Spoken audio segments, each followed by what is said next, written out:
بھی ہو جائے گا، لیکن اگر تو میری چاہت کو چھوڑ کر اپنی چاہت کے پیچھے لگ جائے گا، اللہ فرماتے ہیں تجھے میں تیری چاہت میں تھکا دوں گا لیکن وہ کبھی پوری نہیں ہوگی۔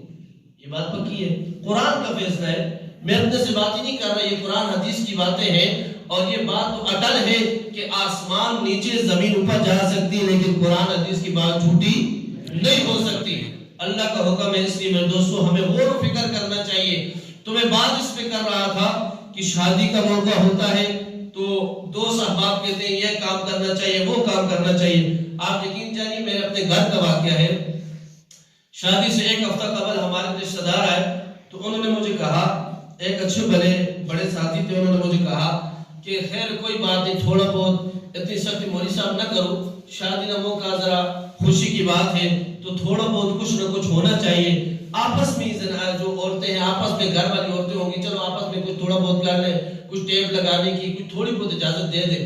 میں نے کہا بابو مسئلہ یہ ہے کہ میں اس بات کی اجازت نہیں دے سکتا، میرے ساتھ میرے چھوٹے بھائی کی بھی شادی تھی، میں نے کہا میں اجازت نہیں دیتا، اور بھائی کی شادی تو میں اس میں بھی اجازت نہیں دیتا، لیکن ہاں میں ایک دفعہ منع کروں گا، میرا کام ہے منع کرنا، روکنا۔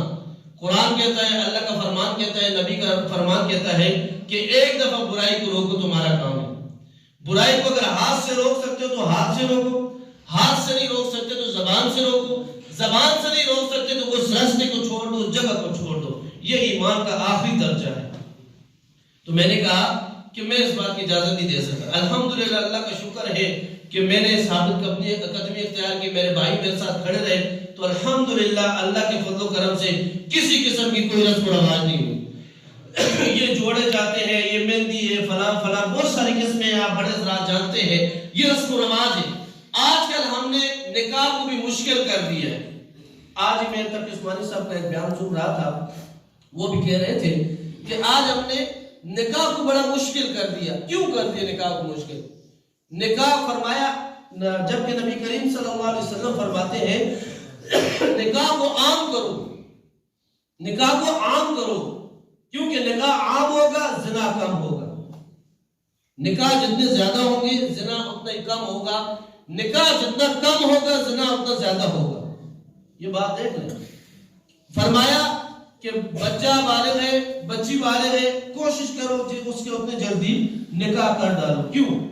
فرمایا نکاح کو آسان کرو۔ کس طرح آسان کرو؟ رسم و رواج نہ کرو۔ نکاح کے اندر کیا ہے؟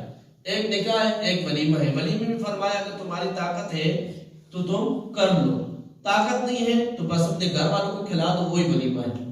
لوگوں کو دکھلانا مقصود نہیں ہے، یہ نہ ہو قرضہ اٹھا کے لوگوں کو تو کھلا دیا، بعد میں پھر قرضے اتارنے جو ہے بڑی مشکل ہے۔ فرمایا نکاح کو آسان کرو۔ نکاح آسان تب ہوگا جب رسم و رواج نہیں ہوگی۔ ایک دوسری بات ہمارے یہاں بہت زیادہ چلتی ہے جہیز کی، اور کچھ دن قبل ہمارے پاس بندیاتی صاحب آئے تھے بیان کرنے کے لیے، تو انہوں نے جہیز پر بات کی، اور باقی یہ بات کوئی ہمارے علاقوں میں بہت زیادہ پائی جاتی ہے۔ جہیز کہتے ہیں بھائی بچی کی طرف سے سامان ہوتا ہے، وہ یہ ایک والدین کا بھی ذہن بن چکا ہے کہ بھائی جب تک میرے بچے کے لیے کچھ ہوگا نہیں تو میں کس طرح آگے دوں گی، مطلب کیا منہ دکھائیں گے، یہ وہ فلاں۔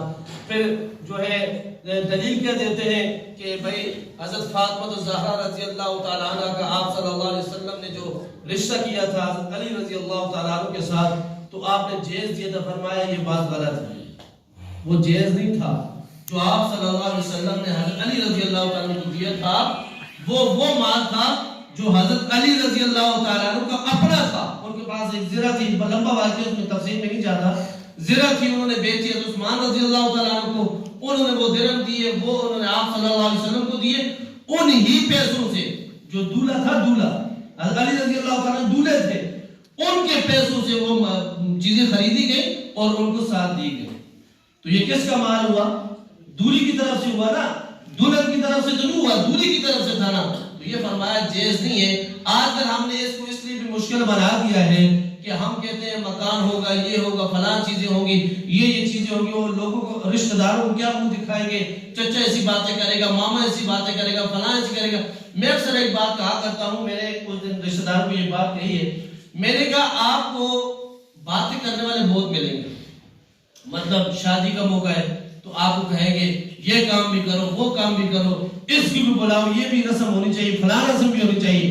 لیکن میں نے کہا آپ کو وہ رشتہ دار بڑے کم ملیں گے جو آپ کو یہ کہیں گے کہ بچی کی شادی کرو، ہم آپ کے ساتھ تعاون کر دیتے ہیں. یہ بات بہت کم ملتی ہے. اور باقی یہ بات ہے، دیکھیں اس پر کوئی کسی کی تنقید مقصود نہیں ہے. میں پہلے بھی یہ بات عرض کی ہے کہ میں اپنے کو سامنے رکھ کے بات کروں. ہم خود اس چیز کے محتاج ہیں اور گناہگار ہیں. ہم ان چیزوں کے اندر پھنسے ہوئے ہیں. ہمارا معاشرے اس چیز میں پھنسا ہوا ہے.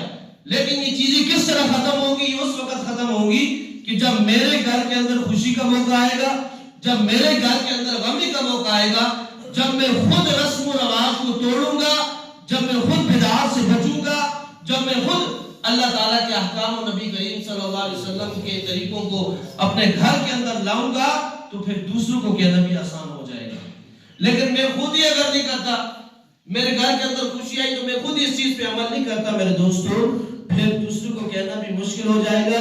پھر صرف زبانی یہ کہہ دینا کہ معاشرے کے اندر حالات خراب ہے، معاشرے میں یہ چیزیں ختم ہو جائیں، یہ زبان سے ختم نہیں ہوتی، یہ عمل سے ختم ہوں گے. ہر آدمی کو اپنا عمل دکھانا ہوگا. ہم اپنا عمل دکھائیں گے. فرمایا آج عمل ہے، حساب نہیں، کل حساب ہوگا، عمل نہیں ہوگا. اس لیے ہر ساتھی کو اس چیز کا خیال رکھنا چاہیے اور ہر ساتھی ان چیزوں کو سامنے رکھ کر زندگی گزارے. دیکھیں میں نے آپ کو پہلے کہا کہ میں اپنے کو دیکھ لوں کہ 24 گھنٹے کی جو میری زندگی ہے وہ اللہ تعالیٰ کے احکام و نبی کریم صلی اللہ علیہ وسلم کے طریقوں کے مطابق ہے یا نہیں.